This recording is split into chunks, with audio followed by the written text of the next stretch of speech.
দেখুন, তোমরা দেখতেই পাচ্ছ ষান্মাসিক সামষ্টিক মূল্যায়ন 2024 বিষয় গণিত সপ্তম শ্রেণী শিক্ষার্থীর জন্য নির্দেশনা। কাজ 1, সাশ্রয়ী হয় সঞ্চয় করে। জোড়ায় কাজের নির্দেশনা। প্রশ্নের উত্তর আগেই দিয়ে দিচ্ছি, এখন তোমাদেরকে প্রশ্নটা দিয়ে দিচ্ছি। ধরো তোমার বাসার জন্য একটি পড়ার টেবিল বানানোর চিন্তা করেছ। টেবিলটির বিশেষ বৈশিষ্ট্য হচ্ছে এর দৈর্ঘ্য প্রস্থ সমান হবে। টেবিলটি বানানোর খরচ তুমি তোমার প্রতি মাসের হাত খরচের টাকা থেকে সঞ্চয় করার মাধ্যমে সংগ্রহ করার সিদ্ধান্ত নিয়েছ। সঞ্চয়ের ক্ষেত্রে শর্ত হলো প্রথম মাসে যত টাকা সঞ্চয় করবে দ্বিতীয় মাসে ঠিক তার তত গুণ টাকা সঞ্চয় করতে হবে এবং পরবর্তী প্রত্যেক মাসে আগের মাসের সঞ্চয়ের সাথে প্রথম মাসের সঞ্চয়ের টাকা গুণ করে যত টাকা হয় সেই পরিমাণ টাকা সঞ্চয় করতে হবে। এক্ষেত্রে বিষয়টি এমন যে গত মাসে তুমি যদি 3 টাকা সঞ্চয় করো তাহলে পরের মাসে তার 3 গুণ অর্থাৎ 3 গুণ 3 3² = 3 টাকা সঞ্চয় করতে হবে। তোমার সহপাঠীর সাথে আলোচনা করে তোমরা দুইজন প্রথম মাসে কত টাকা সঞ্চয় করবে তা ঠিক করে নাও। প্রথম মাসে একটি নির্দিষ্ট পরিমাণ টাকা সঞ্চয় করবে এবং ধারাবাহিকভাবে কয়েক মাস সঞ্চয়ের মাধ্যমে টাকা সংগ্রহ করে টেবিলটি তৈরি করবে। টেবিলের দৈর্ঘ্য কত ইঞ্চি হবে, উক্ত টেবিলটি বানানোর সম্ভাব্য খরচ হিসাব করে প্রথম মাসে কত টাকা সঞ্চয় করবে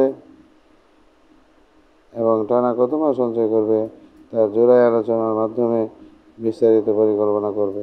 কীভাবে পরিকল্পনা করে কাজটি করবে তা উত্তরপত্রে ধাপে ধাপে বর্ণনা করো।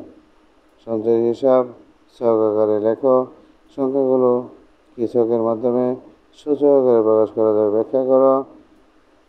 পঞ্চম মাসে তোমার সঞ্চয়ের পরিমাণ কত টাকা হবে, তোমার পরিকল্পনার অনুযায়ী টেবিলটি তৈরি করতে কত মাস সঞ্চয় করা প্রয়োজন হবে। পরিমাপে দক্ষতা বাড়ায়। কাজ 2, তোমরা এই দেখো মডেলটি তৈরি করতে জ্যামিতিক আকৃতি চিহ্নিত করো। তৈরিকৃত মডেলটির আয়তন একটি তলের ক্ষেত্রফল নির্ণয় করো। তৈরিকৃত মডেলটির সম্পূর্ণ তলের ক্ষেত্রফল নির্ণয় করা সম্ভব কিনা উত্তরের সপক্ষে যুক্তি দাও। এগুলি আমরা উত্তর করে দিছি। এনে দেওয়া আছে ইঞ্চি, তোমার সঞ্চয় তুমি সেন্টিমিটারতে করলেও হবে, মিটারতে করলেও হবে, এখানে সমস্যা নাই।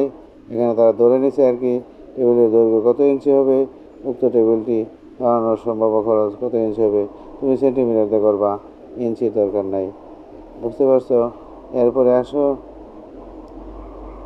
কাজ 1, সাশ্রয়ী হয়। কাজ 5 পর্যন্ত আছে। এরপরে কাজ 3 আছে। গাণিতে শুধু যাচাই করে দেখি। এখানে দেখো a + b² a - b² + 4ab a - b² = a + b² - 4ab a² + b² = a + b² - 2ab a² + b² + c² = a + b + c² - 2 × ab + bc + ca।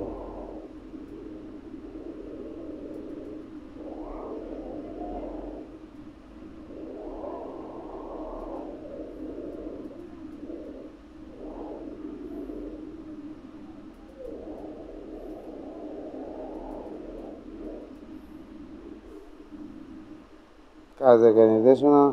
কেটে নেওয়া অংশ দুটি, গুণনের জ্যামিতিক আকৃতি, এগুলি তোমরা পড়তে পারবা, আমি আর পড়ে দিলাম না।